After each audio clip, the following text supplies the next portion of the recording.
bueno, yo soy Juan Cristóbal Sepúlveda, abogado en Chile. Tengo mi empresa Belmar y Sepúlveda Consultores, donde atendemos principalmente a emprendedores y pequeñas y medianas empresas que buscan temas de contabilidad, tributario y temas principalmente de responsabilidad, como los que vamos a ver, o temas laborales, ese tipo de cosas. Yo ya llevo más de 10 años trabajando en el rubro y también tengo un magíster en Derecho Público, cosa que de repente uno tiene que pelear acá, que pelear contra el Estado, entonces uno tiene que especializarse en temas de sumario y ese tipo de cosas para poder rebajar las multas que a uno le pasan. Y ese tipo de cosas. Principalmente asesoría a todo tipo de empresas. Y también quiebras, lamentablemente, también hay harto tema de quiebras que hay que ver. Entonces, cuando nosotros preparamos el tema de las sociedades, vemos como el inicio, donde todos son amigos, y también vemos qué podía pasar al final, donde todos se empiezan a pelear cuando ya no hay recursos y no hay ganancia.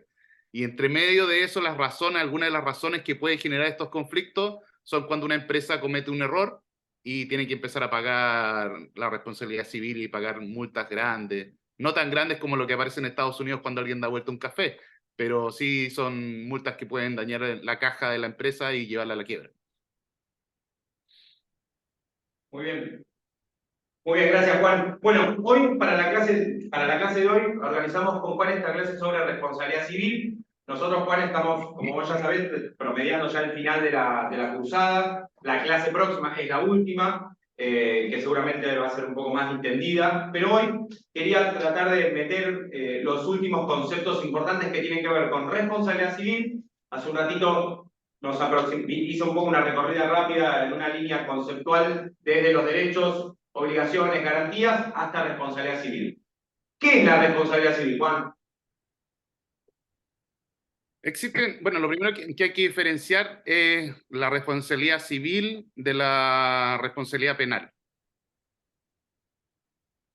Tenemos que ver que finalmente la responsabilidad penal es lo que en sencillo puede ser pagar con cárcel. Y responsabilidad civil es pagar con dinero.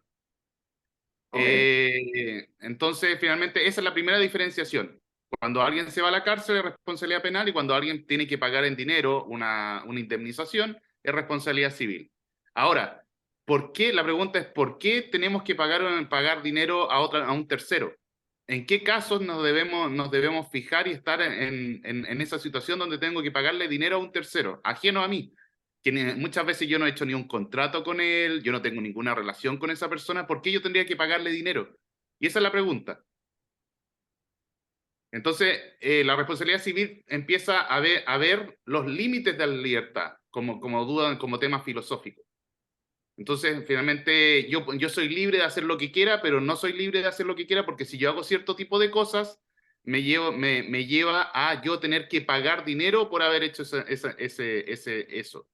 ¿Y qué son esas cosas? Las que producen daño, principalmente. Cuando yo le produzco un daño a un tercero, yo tengo que pagar por ese daño que yo produje.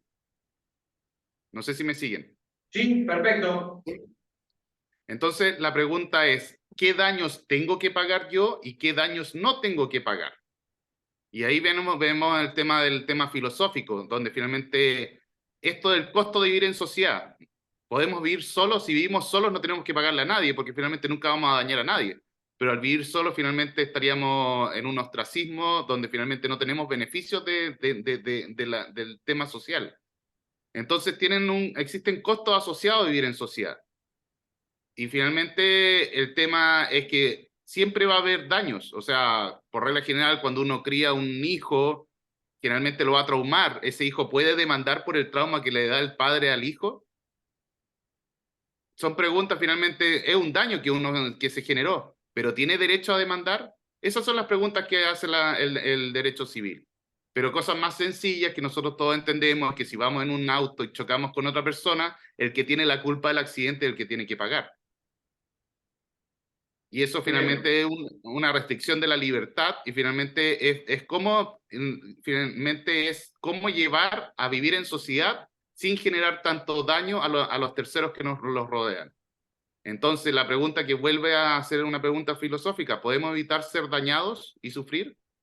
Y si se puede evitar, finalmente nosotros tenemos que llevar lo que hace el derecho civil es que quien puede evitar el daño tiene que pagar. O sea, si yo puedo evitar dañar, por ejemplo, lo que ven en el tema medioambiental, si yo soy una empresa que puede poner un filtro o no dañar el río, finalmente yo soy el culpable de ese daño. Pero finalmente si viene una tormenta o un tornado y destruye todo, nadie es culpable porque es un tema de la naturaleza. No sé si me van siguiendo con el tema de identificar qué daños son daños que podrían ser, por ejemplo, que podamos en muy sencillo decir esto fue culpa de Dios o finalmente es culpa de la naturaleza, a poder identificar a una persona que pudo haber evitado ese daño y a imputarle a esa persona que pudo evitar ese daño una multa. ¿Se entiende lo que pregunta Juan? ¿Sí? ¿Cuál es lo que es importante distinguir acá en estas dudas filosóficas, que lo ponemos de esta manera, suena medio raro, medio viejo, pero digo, la idea es distinguir cuáles son aquellos daños que yo le puedo reputar, que puedo culpar a alguien, ¿bien? De aquellos que efectivamente, lamentablemente, no hay culpa, o sea, o no hay responsabilidad que atribuir más que a un hecho natural o lo que sea. ¿Con qué se ve esto? Y es algo que Juan sabe bastante, sobre el tema de los seguros. ¿No? Es decir, tipo, los seguros a veces responden bien por responsabilidades ajenas, pero a veces responden por cuestiones que son más allá justamente de lo que el ser humano pudo generar o no. ¿Se acuerdan la disquisición entre hechos y actos jurídicos o hechos y actos humanos? Bueno, también tiene que ver con eso. Juan. Entonces, como dice Damián, no sé si hay una pregunta ahí. No, ¿No? Ya. Como dice Davián, entonces la pregunta es, ¿qué daños debemos soportar y cuáles no? O sea, insisto, perder una final de fútbol me puede generar un gran daño, pero finalmente ese daño no puede imputarle esa rabia y ese infarto que me pudo incluso haber ocurrido, imputárselo a un tercero. Es algo que yo tengo que asumir. Ejemplo, lo que hablábamos, si venía un tornado o un terremoto y se cae la casa, y bueno, y mi casa ya tiene 20 años o 30 años, el daño lo soporto yo. La única forma de yo no soportar ese daño es contratando un seguro, como lo que decía Damián. Entonces finalmente vemos que tenemos hechos de la naturaleza y todos estos hechos que se generan daño se pueden traducir en una cifra, en un número. En un número. No sé, un auto destruido, ¿cuánto vale ese auto? O se cayó y una persona murió en un avión, ¿cuánto vale la vida de esa persona? A ese nivel podemos traducir el daño a una cifra en dinero. Suena frío, incluso en países como España existieron, no sé si todavía existen, pero existieron tablas donde un dedo valía, no sé, $10.000, una mano costaba $20.000 y claro. cosas de ese estilo, una tabla donde cada cosa, dependiendo del accidente que ocurría y el daño que se generaba un número o una cifra. Hoy en día finalmente se le ha entregado más a los jueces discrecionalmente entregar esa cifra a petición del abogado, pero siempre con límites. No sé si ustedes escuchan mucho el tema norteamericano y lo de Estados Unidos, donde hablan de millones de dólares en demanda. No sé si alguno ha escuchado algo de ese estilo. Sobre millones de dólares en demandas, por ejemplo, de seguros o de accidentes. ¿Sí? Sí. Ya. Acá, tanto en Chile como en Argentina, eso está limitado solo al daño sufrido. Entonces, no sé, supongamos se muere una persona, se calcula el daño en error $100.000. Es cuánto la persona pudo trabajar y producir en su vida y eso es lo que se demanda. En cambio, en Estados Unidos no existe ese límite y se llaman lo que se llaman daños punitivos. Entonces yo busco hacer que finalmente la otra persona nunca más vuelva a hacer esa acción que generó esta posibilidad y riesgo de daño. Ejemplo, tengo un café que se me dio vuelta en el pantalón de McDonald's, eso no tiene un daño, supongamos, de máximo $100. Pero en Estados Unidos demandan, porque me quemé la pierna, supongamos $100, tuve que cambiar el pantalón, tuve que ir perdí tiempo en ir al tema médico, entonces finalmente esos fueron $100, $200. Pero en Estados Unidos la persona se va con $1.000.000 o $2.000.000. ¿Por qué? Y la pregunta es porque finalmente lo que hacen en Estados Unidos es decir que esa persona es solo un ejemplo de miles de personas que pueden haber tenido ese mismo sufrimiento y finalmente para evitar ese daño, finalmente yo multo a esa empresa con un monto tan alto que hace que finalmente le pongan ese cartoncito alrededor, que le sale más barato colocar ese cartoncito alrededor que pagar las siguientes multas. No sé si me van entendiendo. Lo que hace el sistema es el costo que tiene el costo de que finalmente lo asumen los terceros, o como el costo de todos nosotros, como daño en terceros, lo internalizan dentro de la empresa y le dan una forma para evitar que ese daño se vuelva a producir. ¿No se quiere agregar algo ahí? No, ¿alguno de los chicos? ¿Chicas? ¿No? No, por ahora no, Juan. Eso, bueno, eso como contrapartida genera que el café aumente de precio, por si acaso. No, es una internalización que finalmente termina aumentando los costos, pero eso es otra cosa. Ya, la responsabilidad civil. El Código Civil y Comercial de la Nación Argentina dice que se indemnizarán las consecuencias inmediatas. O sea, lo que ocurre si, al momento siguiente, como lo que habíamos dicho, el pantalón y el tema de ir al consultorio, al tema médico. Aquellas que acostumbran suceder según el curso normal de las cosas. Y las mediatas predecibles son las que resultan de la conexión de un hecho con un acontecimiento distinto y que pudieron ser previstas. Entonces, yo solo tengo que pagar, en el ejemplo del café, los $200. Pero si yo justo voy manejando, se me da vuelta el café, atropello y choco un camión que llevaba además puros productos de Apple y finalmente esa cifra sube no sé, a $1.000.000 o $500.000, yo, que fui el que vendí el café, de $1 o $2, no tengo por qué pagar los 5 millones en el sistema de responsabilidad civil argentino y que es igual al chileno. No sé si me siguen. Chicos, Yo chicas. solo tengo que ver el nexo causal del tema de que se quemó el pantalón, no de que después de que se quemó el pantalón sufrió un accidente y chocó justo con un camión que llevaba vidrio o llevaba productos computadores muy delicados y muy caros. Ese entonces, finalmente, en una responsabilidad civil existe un límite, y ese límite, más allá de ser monetario, es un tema de causalidad. Y esa es la limitación que tiene el Código Civil argentino.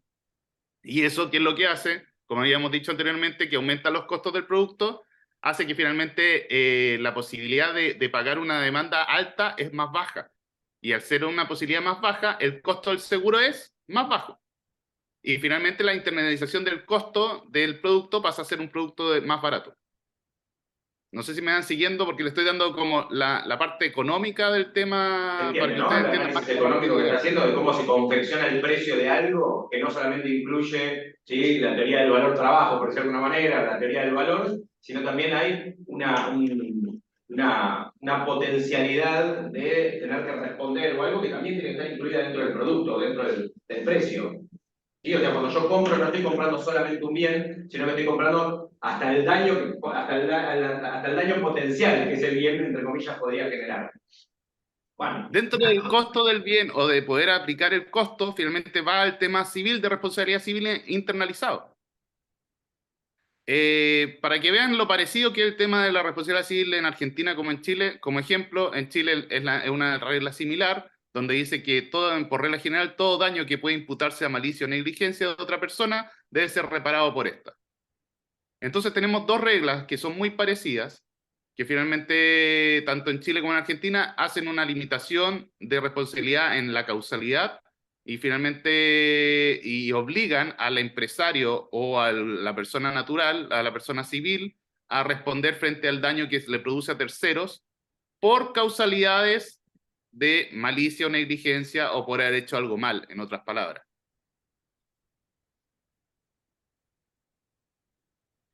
La primera pregunta que tenemos que hacernos respecto al tema de la demanda, cuando estamos frente a un tema de responsabilidad civil, es si hay contrato o no hay contrato entre las partes involucradas.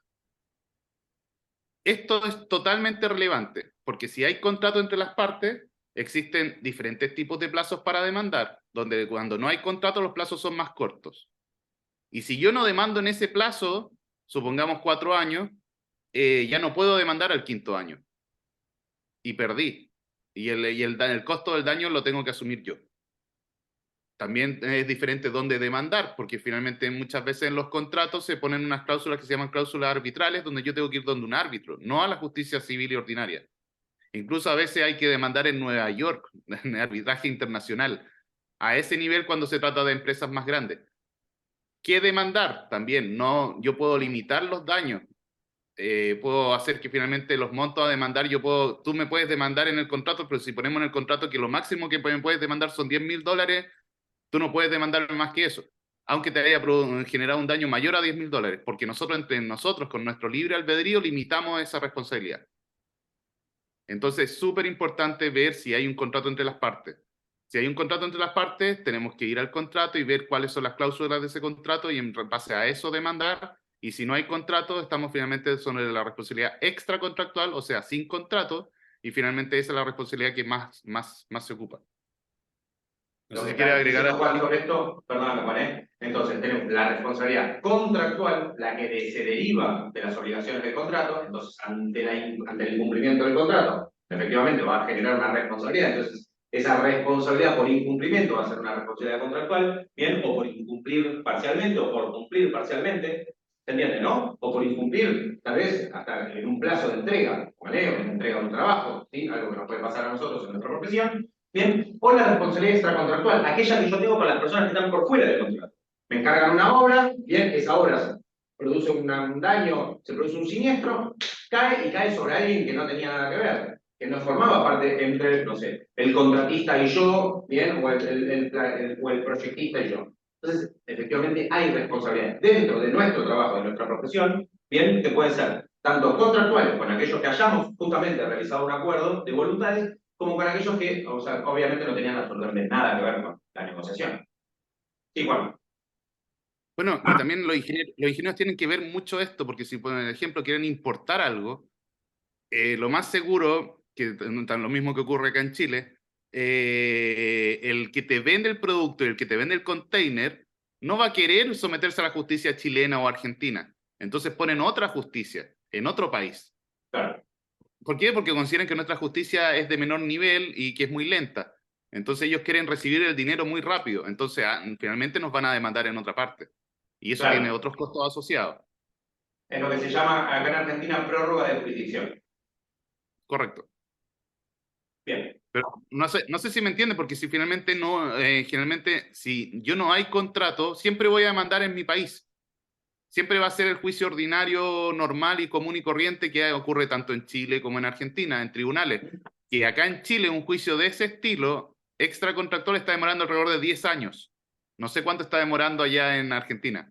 Sí, más o menos entre 5 y 10 años, porque Sí, obviamente la mayoría de los juicios son extracontractuales, porque se demanda en el lugar donde se produce el daño.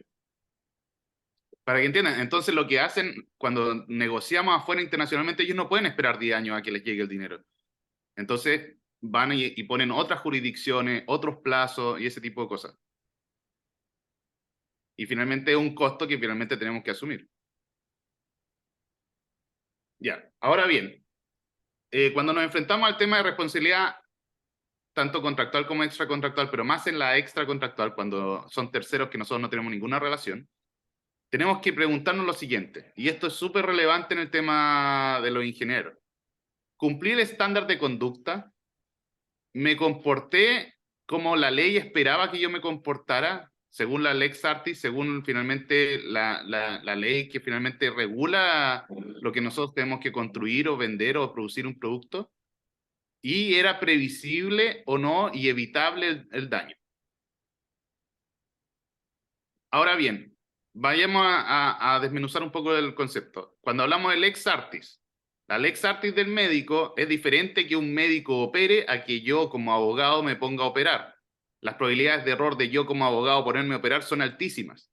Y la exigencia hacia mí, si se me muere el paciente, es cero. Pero si es un médico que ya estudió 10 años y que ya lleva 15 años ejerciendo, la exigencia y el estándar es mucho más alto porque no se le puede morir el paciente por cualquier cosa. Y si se le muere el paciente, el médico es culpable. Lo mismo, finalmente, si yo me pongo a construir un edificio. Yo como abogado no tengo idea del tema de la resistencia, del tema de los fierros, del tema de las cargas que puede soportar un edificio. En cambio, los ingenieros sí tienen que saber las cargas y cuánto hacen. Y si le ponen más carga a un edificio y se cae, es culpa del ingeniero porque no hizo bien su trabajo y no hizo bien los cálculos. Acá en Chile hay un ingeniero que se llama ingeniero calculista que tiene que firmar todos los planos y haber demostrado que se hicieron los cálculos correspondientes y si se cae el edificio, no solo tiene que pagar pecuniariamente, o sea, con dinero, sino que también se va preso. No sé si cómo funciona allá en Argentina, supongo que es muy parecido. Bastante similar, obviamente, el tema de, bueno, por cada daño que se produce, se genera una causa penal, ¿sí? Ligada a esa causa civil, en la cual se analiza la responsabilidad. Y como dijo antes Juan, la responsabilidad penal conlleva otro tipo de cargas, ¿no? O sea, no estamos hablando de una reparación civil, sino una reparación ya directamente con el cumplimiento de una pena efectiva.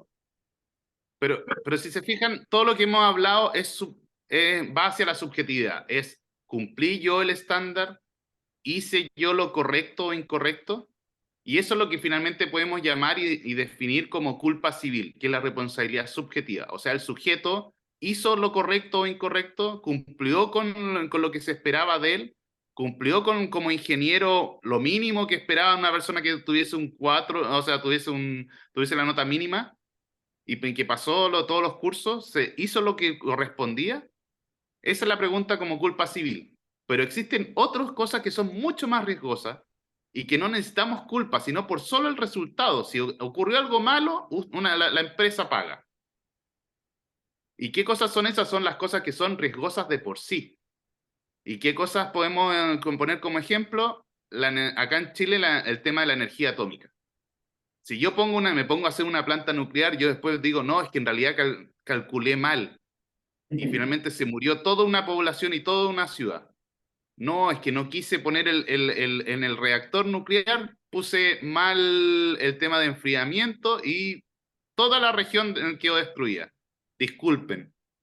No, eso no ocurre, o finalmente yo me disculpo porque justo en el año 70, cuando se construyó la planta, esa era la tecnología viable y finalmente yo no actualicé la tecnología. No, esas respuestas no sirven. Cuando se trata de cosas tan riesgosas como energía nuclear, es si se produce un daño a cualquier persona, la persona paga. Otro ejemplo, que finalmente es más antiguo, es el tema, si yo tengo un perro y el perro muerde a una persona, no hay problema, finalmente dependemos si el perro se me escapó, si el perro andaba con bozal o no, etc. Pero si yo tengo, porque soy muy excéntrico y tengo un león o un tigre, y el tigre va y se come a todos los vecinos, es culpa mía, aunque yo le haya puesto 3 rejas y 4 guardias y 8 sensores y todo lo que pude haber imaginado. Si el león mata a mis vecinos, finalmente yo soy el culpable porque yo estoy ejerciendo una actividad riesgosa de por sí. Y finalmente nadie me manda a hacer una actividad riesgosa. No sé si se va entendiendo. Correcto, muy bien. La pregunta, finalmente entonces, es, ¿quién sabe y está en mejor posición para evitar el daño? Cuando hay una culpa civil, finalmente es un estándar más bajo que finalmente es lo que hacemos todos como seres humanos, que tratar de comportarnos bien. Y si nos comportamos peor que el promedio, si somos peor que el promedio, ahí somos culpables. Pero si somos promedio mediocre, no hay ningún problema y no vamos a tener ningún problema de andar pagando indemnizaciones o de ese estilo.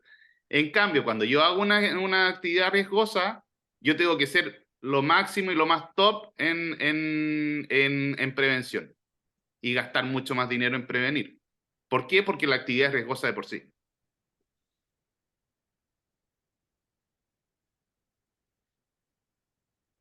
Ahora bien, como habíamos dicho, en el tema de responsabilidad por culpa, existen cosas que finalmente yo puedo justificarme y decir, esto no fue culpa mía. Entonces hay situaciones que excluyen o minimizan la responsabilidad civil subjetiva. Volvemos al tema de los subjetivos, cuando estamos en los mediocres, como para que les quede el concepto. Finalmente el tema de comportarse como la mayoría.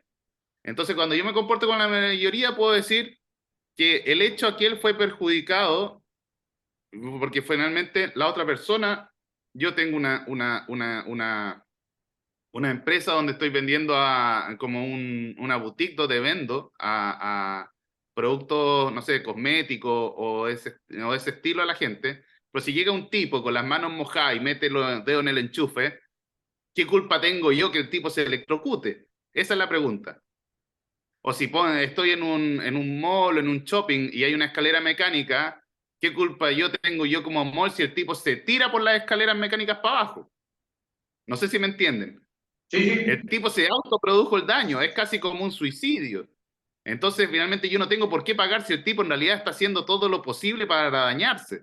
Y eso se llama una exposición imprudente al daño. Damián, Sí, perfecto. Acá aprovecho yo y paso al segundo. Un poco este es el ejemplo del cual hablábamos antes, ¿no? En el caso de fortuito, ¿no? O fuerza mayor, acá hay una cuestión de que nosotros podemos tal vez intentar evitar un daño, ¿bien? Porque hay daños que son evitables aún con la existencia o la participación, ¿no? Porque yo puedo agarrar y decir, bueno, pude haberlo previsto, ¿bien? Estamos en una zona, por ejemplo, no sé, el ejemplo de tornados, ¿bien? O estamos en una zona que es inundable, bueno, podría yo haberlo previsto.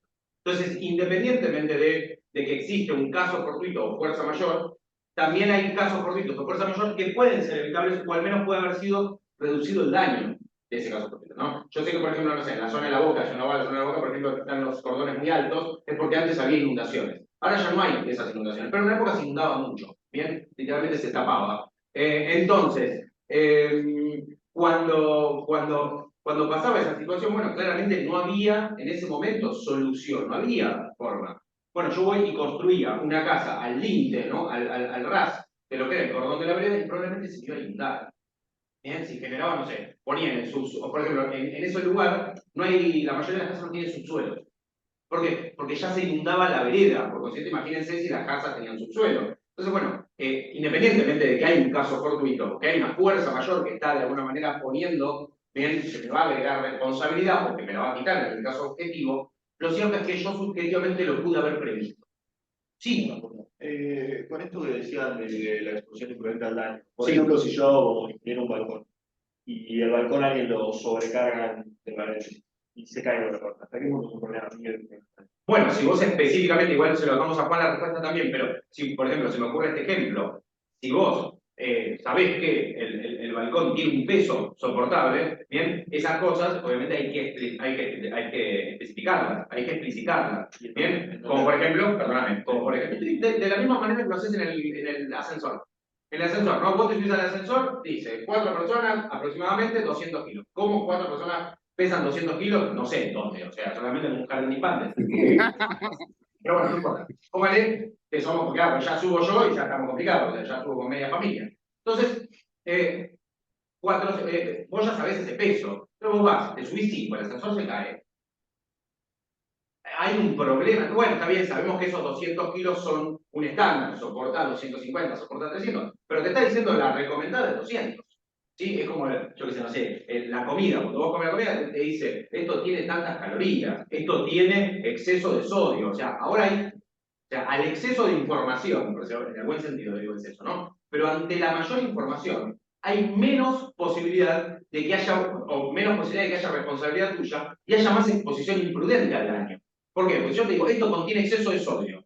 Y vos sos una persona que no puedes consumir sodio por el motivo que fuere, por la condición que sea de salud, ¿bien? Y tenés una hiper, etcétera, me iniciás una demanda. Y yo digo, no, papo, mirá, hay etiquetado frontal ahora. Antes era una letra chiquitita que nadie entendía o que muy pocos podíamos leer. Ahora hay un alto pedazo de coso negro, ¿entendés? Con letras blancas, que yo creo que justamente, aparte, está hecho en esa cuestión para que llame la atención. Tiene un tamaño. Hay un caramelo que, chiquito así, que te viene con un 2 así de grande. O sea, hay maneras de hoy, se podría decir, generar esto de decir, no, pará, yo te avisé. ¿Sí? El que avisa no traiciona, yo te avisé. Y vos te expusiste a imprudentemente a este daño. Entonces, informar, por ejemplo, cuál es el peso soportable, el peso máximo soportable por un balcón, es necesario. Eso a dónde lo llevaría, por ejemplo, un departamento, la losa del departamento. Si yo le metí 15 personas adentro de un monoambiente y el monoambiente se cayó a la losa. Bueno, igual tendría que Esa forma de decir eso. tendría que, es claro, que en ese caso tendría ahí que depende, participar, sí, ahí depende, ¿no? ¿cómo se llama? Del balcón. O sea, si en un balcón chiquitito metes 15 personas, es una locura. Claro. No, O claro, por sea, eso, por eso, o sea, finalmente, insisto, todo, como dice Damián, todo depende de los cartelitos que te ponen. Por ejemplo, en la escalera dice no correr, en los pasillos en el shopping dice no lanzarse casi de la escalera. Entonces yo Claro. voy, el tipo se lanza o se tira, y yo digo, oye, aquí está el cartelito que decía que no. Entonces lo mismo, y después viene el tema del criterio. Si yo pongo 5 personas en el balcón no tiene por qué caerse, pero si pongo 50 Ya finalmente es un tema de carga y finalmente de lógica que no caben. Entonces finalmente es un tema de criterio. Criterio e información, ambas cosas. Se presume, por ejemplo, en el derecho al consumidor, que otro derecho que viene del derecho civil y de la responsabilidad civil, que el consumidor no tiene idea. Yo cuando voy a un departamento no sé cuánta gente puede caber en el balcón. Entonces finalmente debiese caber y soportar la cantidad de gente que cabe.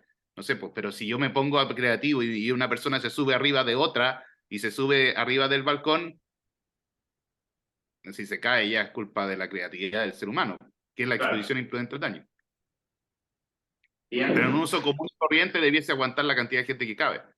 Sí, la información es la enemiga, de alguna manera, es la enemiga de la responsabilidad, ¿no? O sea, es la amiga en cuanto a la previa, sí, pero en cuanto a después la posibilidad de uno siempre tener que responder, bien, o sea, cuanta más información, más va a quedar del lado de la imprudencia que de la responsabilidad. ¿Está bien? Por ejemplo, los No sé si han ido a consorcios. visitar una fábrica o conocen las máquinas en la agricultura. Está lleno de cartelitos y Sí, letreros. no, no, mismo cuando Entonces, vamos a subir la escalera mecánica, vemos que hay información a la derecha abajo que dice cómo llevar el cochecito al bebé, cómo tiene que ir, no tiene que subir una persona con silla de ruedas, no tiene que hacer esto. No. O sea, si llevas con un niño, tenés que llevarlo de la mano o en brazos si corresponde. O sea, tenés un montón de indicaciones, bien, que si no las cumplís, eso no va a ser reputable, porque la información está ahí. ¿Sí? Después sí, está borroneado, viene como el cordón amarillo. Vamos a ver un ejemplo más de la calle. ¿No? Yo estaciono, acá que el caballero se estaciona en cordón amarillo. Bien, si el cordón está muy pintado de amarillo, yo no tengo manera, porque si el cordón está borroneado, o no se ve que es cordón amarillo. Bien, y a mí me ponen una multa, yo me presento que saco una foto con él, muchachos, esto no estaba claro. ¿Sí? O sea, como gobierno de la Ciudad de México, bien, no tenés muchas, o sea, tenés un montón de tareas, y entre las cuales está que la señalética, o sea, la señalización, sea correcta y sea confiable, bien, y que sea clara. Si está pintado de amarillo, medio borroneado, yo no sé si lo borraron, si está, si no está, no te cuesta nada pintar un cordón. Pintar el cordón. ¿Entendés? El día que tengas pintado el cordón, poneme todas las multas que quieras, hoy no. ¿Sí? Perdón, bueno, me descargué yo esto. Y bueno, Sí. ¿y el balcón cómo señalizas eso? ¿Cómo? El ejemplo del balcón, ¿dónde lo pones? Reglamentos de copropiedad, ¿sí? O algunos que meten tipo reglamento de convivencia y esas cosas dentro de los edificios, por ejemplo, está. ¿Qué reglamento te dice que no te das cuenta de eso? Claro, el tema es que también aplica la lógica, es un poco lo que decía Juan. No, no, no, Más allá del balcón, que puede ser ponerle, nos dando un ejemplo de lo cargaron de macetas y lo cargaron de tantas macetas que se cayó mal. Claro. Eso pasaba antes, ahora está teniendo en cuenta. Pero en un monoambiente, yo en mi monoambiente, ¿cuánta gente puede meter eso? Claro. Yo invito 20 personas y se cayó hoy. ¿Eso dónde está? No, no, es como un poco lo que decía Juan hace un ratito. Ahí la lógica no, entonces, No, va a ojo, estar cargado de subjetividades. Sí, Juan, perdón. sí, que ojo, que ahí vamos de nuevo a lo que los ingenieros tendrían que tener, que es un manual de construcción. Y nosotros vamos a ver el manual de construcción si el balcón se hizo según el manual de construcción. Y si no se hizo según el manual de construcción, ahí va el constructor responder y el ingeniero responder. Yo, si bien no lo ejerzo como tal, soy administrador de consorcios. Y una de las cosas que aprendés durante la cursada de la administración de consorcios es que a mayor cantidad de información, y perdón que repita con el concepto, a mayor cantidad de información, menos posibilidades tenés de tener problemas. Es más, lo que te dicen es, ningún consorcio se va a quejar de la cantidad de asamblea. Normalmente se quejan de que no hay, o sea, sabían todo, tal vez nos quejamos de tener que reunir una planta baja y todo, pero digo, la mayor cantidad de asambleas va a hacer que vos tomes menor cantidad de decisiones de manera inconsulta. Y eso va a hacer que de última vos te puedas abrir de esa responsabilidad. Entonces, tal vez poner un cartel en el lobby diciendo no se olviden de esto, no se olviden de esto, no se olviden de esto, ¿entendés? Va a generar, ¿sí?, mayor responsabilidad en el otro. ¿Bien? Y va a deslindar de responsabilidad, por ejemplo, del consorcio. Entonces, si a la del cuarto A se le colgó, se puso un montón de plantas, o al del quinto B hizo una fiestonga, bueno, me queda de alguna manera la responsabilidad de cada uno. ¿Por qué? Porque yo informé cuáles eran los pesos, o cuáles eran de alguna manera la lógica, ¿bien?, de cuánto tiene que ser el máximo y el mínimo. ¿Bien? Si yo, por ejemplo, en el colectivo, cuando me voy a bajar del colectivo, dice, al descender, mire hacia atrás, vos bajás y te llevas puesto una moto, obviamente que va a haber responsabilidad. Lo que no va a haber responsabilidad, probablemente, es del colectivero. ¿Sí? Eso lo que está haciendo es delimitar la responsabilidad. ¿Por qué los trenes ahora llevan una cámara que filma, se podría decir, adelante y un poco hacia atrás? Porque a los trenes se los culpaba de los suicidios. ¿sí? A los trenes, ¿sí? A los conductores, tenían responsabilidad en los suicidios. Entonces, ¿qué pasa? El tipo hizo todo lo posible, por eso le agregaron una cámara adentro, una cámara interior, además de la tragedia de 11, y un montón de cosas, bien, que pueden pasar. Pero también había situaciones que fueron, entonces, como dice el dicho, echa la ley, echa la trampa, a veces también producido el hecho, justamente se hace la ley. La ley viene después. Pocas veces una ley anticipa situaciones, y si lo hace, lo hace de suerte. Normalmente lo que pasa es que algo se repite y trae muchos problemas, y eso genera, se puede decir, un producto léxico. Sí, perdón, bueno. No, no, está todo bien. Acá en Chile incluso ya hoy están pidiendo a la policía también que ande con las cámaras y ese tipo de cosas. Claro. Porque, bueno, también por el tema de prueba, para poder desligar la responsabilidad del Estado y no tener que pagar cualquier daño. Pero vamos también, de nuevo, en el mismo contexto, el hecho por un tercero. Pues, ustedes han visto cuando entran a la tienda, aquí yo no me hago responsable de los robos, cuide sus pertenencias. Eso Claro. también está en varios lugares. Es también, de nuevo, el cartelito informando el tema de que por responsabilidad de un tercero yo no respondo. O sea, yo tengo mi tienda, si entra un tipo a robar y le roba el teléfono, no es culpa mía. En principio, hay algunas responsabilidades, pero eso ya es otro tema. Pero en principio no sería culpa de uno. Después viene el tema de contractual, de la obligación que es imposible de cumplir, donde finalmente, no sé, si yo te pido que cosas absurdas, no sé, que tengas que tener un helicóptero cuidando el shopping o un helicóptero militar, son cosas que no se pueden cumplir por mismas normativas que finalmente el armamento está controlado. Entonces ese tipo de cosas se borran en temas de culpabilidad, pero estamos hablando de temas contractuales. No sé si se va entendiendo. Sí, o también cuando uno tiene la imposibilidad de cumplimiento, porque a veces hay una situación que antes se podía y ahora no se puede, ¿no? Yo firmo un contrato para que, de alguna manera, no sé, Maradona esté presente en un programa el 4 de enero, bien, lamentablemente el Diego se muere antes, y yo ya no tengo la posibilidad de cumplir con eso. ¿Se entiende, no? Y no hubo nada que pueda hacer. Obviamente, además de una fuerza mayor, ponele, pero digo, no puedo cumplir porque es imposible cumplimiento. Bien, no puedo demandarlo por el incumplimiento de ella. Una situación final. Bien. Sí, perdón, Juan. Sí. Ahora vamos a ver que después del tema del nexo causal que vimos, lo que tenemos que ver es qué tipo de daños yo puedo pedir indemnización. No por todo tipo de daño yo puedo pedir Acá indemnización. lamentablemente esto lo vamos a tener que pasar medio rápido porque si no, no vamos a llegar al otro, Sí, sí. pero está muy bueno la gráfica Vamos que nos rápido, ayuda si un es poco. rápido. Daño emergente es cuánto me salió el costo del accidente, o sea, el costo del auto. Lucro cesante, si yo era colectivero, cuánto dejé de percibir en los días que el auto fue destruido. Pérdida de la chance o la oportunidad, eso es un tema muy específico que es como si justo el colectivero tenía que ir a un casting y se perdió el casting, se perdió la oportunidad de aparecer en Gran Hermano. Ok. Es muy etéreo, pero se ocupa. Y después viene el daño moral, la tristeza de haber perdido el auto. No, es un tema finalmente psicológico, es como cómo mides el dolor de tristeza. ¿Cuánta tristeza? ¿Por qué perder un padre puede ser peor que perder un hijo? Es muy... Finalmente hay un informe psicológico que lo plantea. Y después viene el Exactamente. daño punitivo, que es lo que habíamos hablado del tema de Estados Unidos, el tema de para evitar la teoría económica para evitar racionalmente que sea rentable incumplir la norma, irrentable cumplir la norma. Muy rapidito, el ejemplo de los autos Ford. Ford hizo unos autos que tenían un daño que finalmente cuando chocaban explotaban, ¿ya? Ellos calcularon que finalmente de los 1000 autos que vendían, 10 iban a chocar y explotar y que les salía más barato pagar los 10 autos que chocaban que retirar los 1000 autos. Entonces, esto se planteó económicamente en un tribunal y finalmente lo que hicieron era, finalmente lo que le convenía a Ford económicamente era dejar los 1000 autos que pudieran y el que chocara, explotara, a hacerle el retiro. Lo que dijo la corte es que le dijo, oye, tú no puedes aprovecharte de un daño que tú ya sabes si tienes conciencia de ese daño y no hacer el retiro de los autos.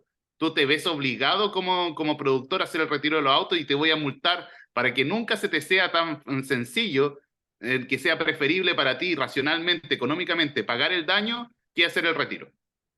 Bien. No sé si me siguen ahí. Sí, mirá, mientras vos avanzás con el PowerPoint hasta donde vamos a ir ahora, aprovecho y les doy otro ejemplo. Acá en defensa del consumidor se utiliza muchísimo lo que tiene que ver con daño punitivo. ¿Por qué? Bueno, porque se presume que la mayoría de los contratos de consumo ya conllevan un daño punitivo. No solamente por tratarse de un contrato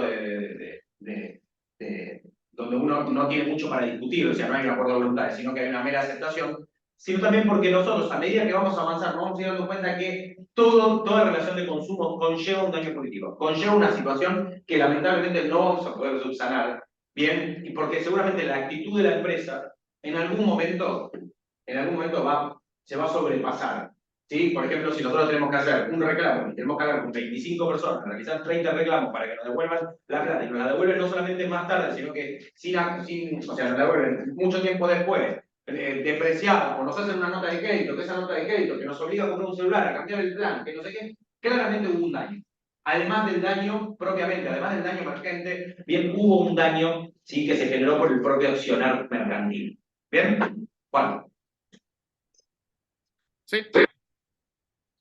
Para ir más rápido. Bueno, y ahora bien, ¿a quién puede demandar el daño? La persona directa que recibió, o sea, finalmente la persona en el choque automóvil, la persona que recibió el mismo daño. Si la persona fallece, son los herederos de esa persona y los parientes de esa persona.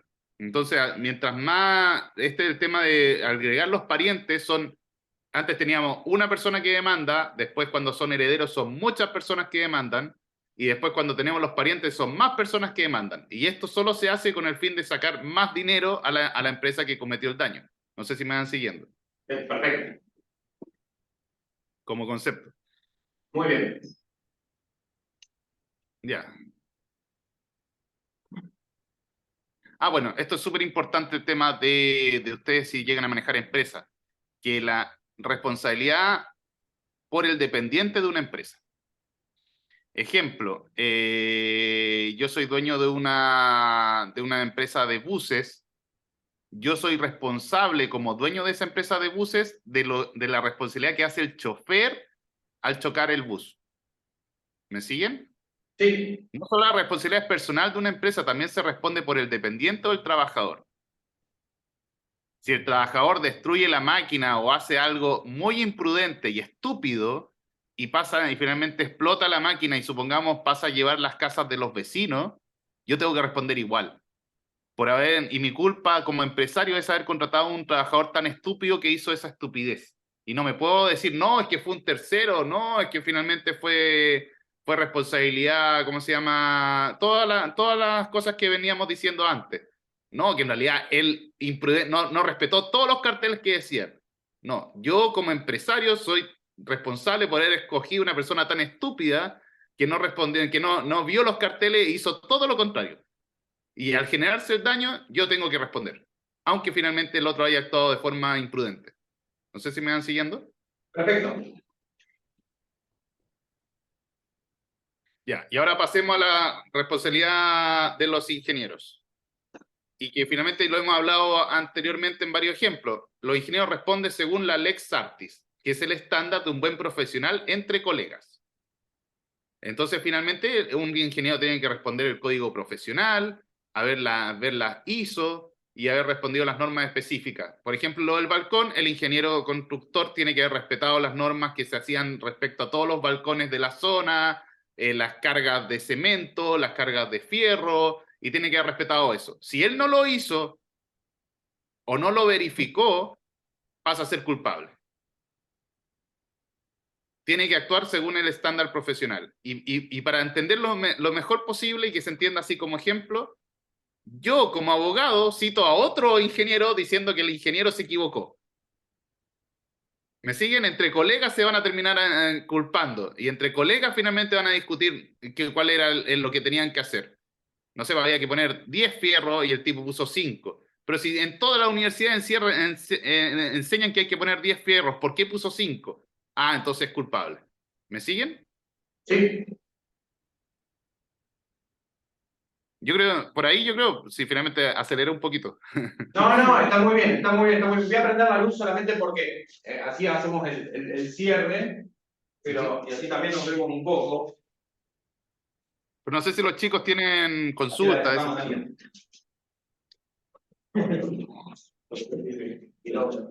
Hubo ronquido, sí, hubo se movió y todo. Bueno, iba a tener que buscar ahora. Todo, desde la clase hasta el ronquido.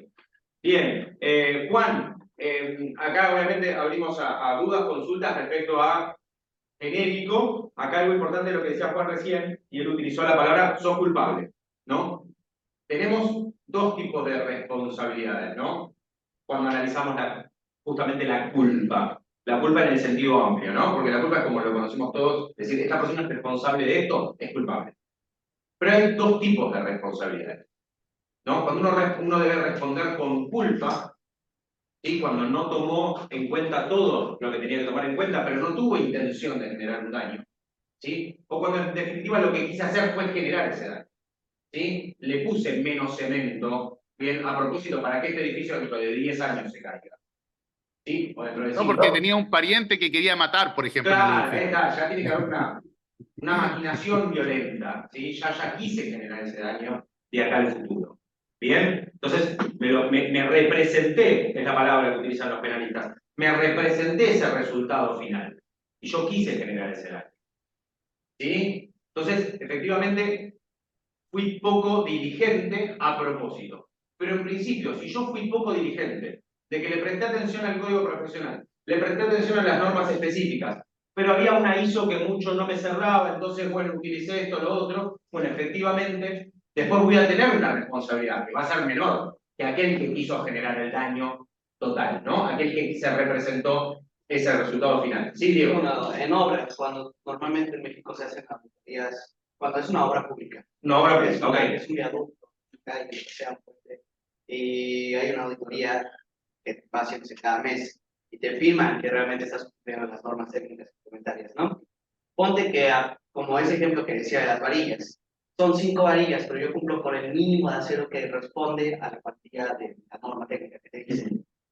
Y a través de eso, porque un ingeniero ya se la sabe, que no sé qué, y pum, pum, pum, al final no era la cuantía, pero sí era el número de varilla, y no era el acero respecto, y se cayó. Claro. Pero yo cumplí. Claro, Y confirmas, ¿no? Confirmas dictadas por las normas comunitarias. Ya no sería responsabilidad del constructor, sino ya sería del auditor. Bueno, acá me quedo un ratito con esta respuesta, Juan. Está muy buena la pregunta porque también nos lleva a otra cosa, que tiene que ver con las sentencias, y acá Juan lo nombraba al principio, decía, bueno, acá cuando el juez tiene que definir y todo, hay una subjetividad, se va a evaluar, se va a analizar. El derecho, siempre que metemos a un abogado o una abogada en el medio, o un juez en el medio, bien, pasa todo a ser tal vez, ¿sí? Lo veremos.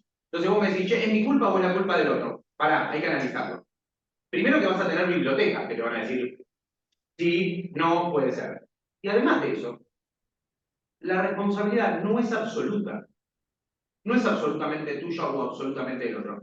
Y mucho más cuando hay un montón de factores y de personas que hay en el medio. En la función de ustedes, hay un montón de cuestiones que están. Bien, ustedes no son los que hacen el contrato, preparan la mezcla, preparan el proyecto, lo construyen, tiran el material, ponen las varillas, se entiende, ¿no? Hay un montón de intervinientes acá. Entonces, lo que se va a analizar, ¿sí? Es como si en un mismo juicio hubiera 3 abogados haciendo lo mismo. Lo que se va a analizar es quién hizo cada parte y a quién le toca cada parte. Bien, si el resultado vos tenés que el puente o el túnel se cayó o el viaducto se cayó o se produjo una falla y demás, aunque no produzca daños físicos o materiales, pero pasó algo, lo que vos vas a analizar es en qué momento el nexo de causalidad se rompió para cada una de las personas que participaron. Vos hiciste todo lo que tenías que hacer hasta el punto final, genial, pasemos al otro. El proyectista, bien, perfecto. Capaz que el problema estuvo en la mano de obra. ¿Sí? Che, acá me sobraron 10 caños de lo que tenía que haber usado. Bueno, no importa, guardalo. Servirán para otra obra. Bien. Y después se produce ese problema. Bueno, efectivamente hubo unas fallas, por decir, en la última cadena. Bien, en el último. O también estuvo en una falla de monitoreo. El que iba todos los No, días. a mí Acá llegamos. Perdón, Juan. A mí me ha pasado que a veces el proveedor trajo el cemento 2 y era el cemento 1 y se equivocaron en ese tipo de cosas. Bueno, Pero eso sí es Y culpa de- hicieron todo bien, pero el proveedor se equivocó en el despacho. A ese nivel hemos llegado, si son cosas muy, que, como dice Damián, hay que ir yendo hacia atrás hasta encontrar quién fue el que se equivocó. Exactamente. Exactamente. Hacemos eso. Volvemos hacia atrás y empezamos a ver los nexos de causalidad, que como digo, al participar varias personas, tenemos que ver los distintos nexos de causalidad. O sea, es mucho más complejo, bien, que si fuera toda una tarea mía. Bien, un contrato de transporte lo inicia el motorista o el conductor desde que arranca hasta que termina. Hay algunos que hablan de precontrato, que es cuando vos parás el colectivo, te lleva por delante de la mano, ¿sí? Vos no te subiste al transporte, pero aún así hay responsabilidad del colectivero. Bueno, yo me subo al colectivo. Desde el momento en que subo al colectivo hasta que llego y hasta que me bajo del colectivo, responde el seguro del transporte, la responsabilidad del colectivero, ¿se entiende, no? Todo eso, hay una sola persona en el medio. Pero adentro del colectivo también pueden robar. ¿El colectivero es culpable de eso? ¿Es responsable? No. Pero si sube, si ve que la persona al momento de, no sé, tiene un arma en la mano y él le abre la puerta para que suba, bueno, sí va a haber una responsabilidad. ¿Bien? ¿Por qué se prohibió la venta ambulante? Bueno, porque había una persona que estaba transitando, no por los robos, pero una persona que estaba transitando, caminando en el colectivo. Si el vendedor ambulante se cae mientras maneja y encima no pagó el boleto, hay una responsabilidad por transporte benévolo, que es la responsabilidad del conductor, bien, la responsabilidad de la empresa por haber dejado subir una persona que encima no pagó. ¿Se entiende? O sea, ni siquiera hay, ¿sí?, una contraprestación, o sea, es un gran problema. Entonces, bueno, hay un montón el tema de la responsabilidad es muy interesante. Bien, Sí, también, las personas participen en esa línea de producción, ¿sí? Obviamente la responsabilidad se complica mucho más. Sí, bueno. no sé si han visto varias películas que hay en Netflix y en Amazon respecto a las caídas de los aviones. No sé si alguno lo ha visto, donde finalmente Sobre caídas de aviones. caídas de aviones, donde finalmente lo que hacen es reconstruir todo el avión para ver cuál fue la pieza que falló o no falló, y tienes todos los ingenieros de Boeing, por ejemplo, diciendo que el que falló no fue el avión, sino que fue el piloto. Y tienes Claro. todo el sindicato de pilotos diciendo que no fue el piloto, sino que fue el avión. Para que vean, y los seguros que responden son diferentes si fue el piloto el que falló, al seguro que responde si fue el avión que falló con Boeing. Y ahí tú tienes en Estados Unidos unas peleas eternas de quién es el responsable, si fue el piloto o fue la falla física de un material o de la mantención del avión que justo le taparon un sensor. Entonces ahí vienen todas unas peleas tremendas donde finalmente buscan la cadena de causalidad de dónde fue el error que se cometió. Hay algo muy interesante sobre el transbordador este que explotó, es un documental muy interesante y donde analizan y donde hacen esto, muy poco para armar, hay muy poco para reconstruir porque hubo una destrucción total, pero digo, pero hay un análisis bastante interesante hasta que ellos llegan a la conclusión de dónde fue que, bien, de cuál fue el ingeniero que en algún momento dijo, che, me parece que este material no va a resistir los no sé cuántos G, bien, que hay que superar o el volumen de explosión. Sí, igual a esa del tipo de aterrizaje falso. Exactamente. Muy buena, bueno, lo mismo. Bien, ahí se analiza que estoy llevando, y también hay una muy interesante de Denzel Washington, que no me acuerdo cómo se llama, pero que él en un momento tiene que dar vuelta al avión para poder bajarlo a tierra. Bien, se producen unas muertes, todo, no digo que sea poca cosa, pero digo, el tema es de una tragedia aérea.